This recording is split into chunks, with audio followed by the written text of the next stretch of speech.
আজ আমরা খুব সহজ এবং সুস্বাদু একটা রেসিপি বানাবো, যেটা আপনারা সহজেই বাড়িতে খুব অল্প সময়ে বানিয়ে নিতে পারবেন। তবে রেসিপির নামটা গেস করার দায়িত্ব কিন্তু আপনাদের। তবে চলুন দেখে নেওয়া যাক। গ্যাসে প্যান বসিয়ে তাতে সামান্য জল এবং নুন দিয়ে কয়েকটা ডিম সেদ্ধ হতে হবে। ডিমগুলো সেদ্ধ হয়ে গেলে সেগুলো খোসা ছাড়িয়ে রেখে দিন। এবার একটা বাটিতে 1 চামচ সর্ষে, 1 চামচ পোস্ত, কয়েকটা কুচি করা নারকেল, স্বাদ মতো কাঁচা লঙ্কা আর সামান্য সর্ষের তেল মিশিয়ে মিক্সারে ভালোভাবে পেস্ট বানিয়ে নিন।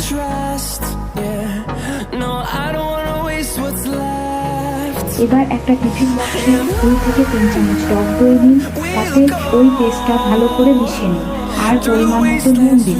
পেস্টের সাথে নুনটাকে মিশিয়ে নেওয়ার পর ডিমগুলোকে হালকা করে ছুরি দিয়ে কেটে ওই পেস্টটার মধ্যে দিয়ে ভালো করে মাখিয়ে নিন। দিয়ে টিফিন বক্সের ঢাকনা আটকে রাখুন।